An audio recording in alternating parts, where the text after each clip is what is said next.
آج کل ایک نئی مولانا طارق جمیل صاحب کے بارے میں لوگوں نے مشہور کیا، وہ نواز شریف سے ملنے کیوں گئے، اور جھوٹی من گڑت حدیثیں کہ جو عالم کسی حاکم سے ملے گا وہ پتہ نہیں کیا ہے، ایسی کوئی حدیث نہیں ہے.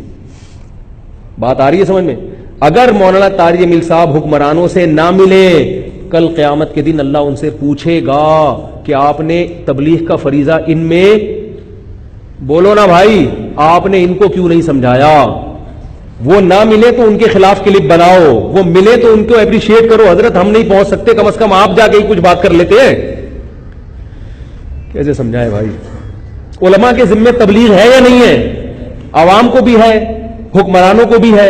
اسی طرح یاد رکھو وہ جو کلپ آیا تھا مولانا طارق صاحب کسی خاتون کے ساتھ بیٹھے ہوئے، اس پہ لوگوں نے، میں نے کہا بھائی علماء کے ذمے عورت کو بھی تو تبلیغ ہے نا، پردہ کرنا نہ کرنا یہ عورت کی ذمہ داری ہے. اب جیسے ڈاکٹر ذاکر نائک جو بیان کرتے ہیں اس میں خواتین بھی تو بیٹھی ہوئی ہوتی ہیں. اب کوئی کہ ڈاکٹر ذاکر نائک یہ عورتوں میں بات کر رہا ہے، تو بھائی ان عورت کو حکم ہے کہ وہ پردے میں بیٹھے، وہ نہیں بیٹھ رہی تو ان کو تھوڑی گناہ ملے گا. مرد کو اللہ نے اجازت دی ہے کہ وہ جہاں چاہے جا سکتا ہے. نبی صلی اللہ علیہ وسلم کی محفل میں بھی خواتین آئی ہیں اور آپ صلی اللہ علیہ وسلم کے سامنے مسئلہ پوچھا انہوں نے. نہیں آ رہی میرا غالب بات سمجھ؟ تو یہ اتنا تنگ ذہن بنانے کی ضرورت نہیں. ہاں کوئی غلط نیت سے دیکھ رہا ہو کسی خاتون کو، ڈیٹ مار رہا ہو، سیٹنگ کر رہا ہو، یہ غلط ہے. تبلیغ کے لیے مرد کے پاس بھی جا سکتے ہیں، عورت کے پاس بھی جا سکتے ہیں. تو یہ باتیں جو ہے نا، یہ اتنا زیادہ آپ اگر دین کو تنگ کریں گے. اور ایک چیز میں نے چھوڑو، پھر بات سے بات نکلتی ہے کہاں سے. تو یہ جو ہے نا حضرت مولانا طارق جمیل صاحب کے بارے میں کہ وہ کیوں گئے، وہ نہیں جاتے تو آپ ان سے پوچھتے کیوں نہیں جا رہے ہیں. بعض لوگ کہہ رہے ہیں اتنے کرپٹ آدمی جس پر یہ الزام لگا اس کے پاس جا رہے ہیں. تو بھائی ہو سکتا ہے یہی سمجھانے کے لیے جا رہے ہو کہ آئندہ نہیں کرنا بھائی، ٹھیک ہے نا، آئندہ نہیں کرنا. ہو سکتا ہے یہ سمجھانے جا رہے ہیں. اور جو بھی کرنے جا رہے ہیں، اول تو ہمیں تجسس کی ضرورت کیا ہے. ہو سکتا ہے ان کے پیسے پھنسے ہوئے وہ نکلوانے جا رہے ہیں، یہ بھی ممکن ہے. بس وہ کیوں گئے، وہ جا ہی نہیں سکتے. تو یہ غلط بات ہے بھائی. علماء تو ہر دور میں جاتے رہے حکمران. اور یاد رکھو ایک بات، عالم ہو یا عوام ہو، اس پہ فرض ہے کہ کوئی بھی حاکم ہے اس کے سامنے اس کا احترام کرے، چاہے وہ ظالم فاسقی کیوں نہ ہو. نبی صلی اللہ علیہ وسلم نے حاکم کی توہین کی اجازت نہیں دی ہے. ہاں حق بات کہنا یہ کلمہ سب سے افضل جہاد ہے. بات آ رہی ہے سمجھ میں؟ حق بات کہنا الگ چیز ہے، اس کی توہین کرنا الگ چیز. حاکم کے سامنے، بادشاہ کے سامنے جب حق بات کہی جائے گی تو بڑے احترام سے کہی جائے گی، کیونکہ بادشاہوں کی، حاکم کی یہ فطرت ہوتی ہے کہ وہ اپنی توہین برداشت نہیں کرتے. اور نبی صلی اللہ علیہ وسلم کی صحیح حدیث ہے، انزل الناس منازلہم، لوگوں کے ساتھ ان کے مرتبے کے موافق پیش آؤ. جو آدمی جس مرتبے کا ہے آپ کو اس سے اسی طرح سے بات کرنی پڑے گی. نہیں آ رہی میرا خیال ہے بات؟ ایک آدمی اچھے آفیسر ہے، جیسا مرضی ہے، لیکن وہ چونکہ آفیسر ہے تو آپ اس سے تمیز سے بات کریں گے، اس کا احترام کریں گے آپ، کیونکہ وہ اسی چیز کا عادی ہے. اور ایک آدمی ذرا کم درجے کا ہے تو کوئی بات نہیں، آپ اس سے زیادہ اکرام نہ بھی کریں تو وہ اپنی توہین بھی محسوس نہیں کرتا. ہاں ذلیل کسی کو بھی نہ کریں آپ.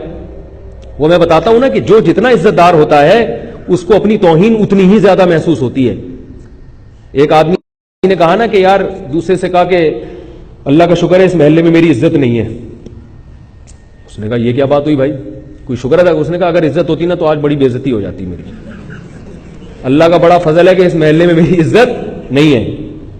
تو کہتا ہے اس میں خوشی کی کیا بات ہے؟ کہہ رہا ہے اس لیے خوش ہو رہا ہوں کہ اگر میری عزت ہوتی تو آج میری بڑی بے عزتی ہو جاتی. ٹھیک ہے نا. تو جو جتنا کوئی ایسا کام اس نے کیا ہوگا کہ وہ عزت دار لوگوں پہ سوٹ نہیں کرتا اور جو عزت نہیں ہے ان پہ چلتا ہے، تو اس لیے وہ ڈر لگ رہا ہے کہ اس کو کہے کہ آج میں ایسے کام پہ پکڑا گیا ہوں کہ اگر میں عزت دار ہوتا تو میری ٹھیک ٹھاک بے عزتی ہو جاتی.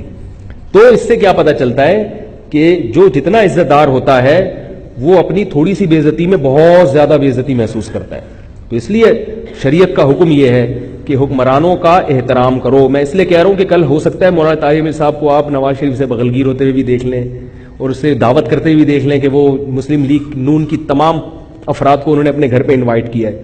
یہ سب جائز ہے، نہ صرف جائز بلکہ باعث ثواب ہے. ہاں اپنے مفاد میں اگر وہ کریں، ذاتی مفاد میں، پھر ایک الگ بات ہے، پھر اس پہ دو رائے ہو سکتی ہیں، پھر وہ مفاد کی نوعیت دیکھی جائے گی.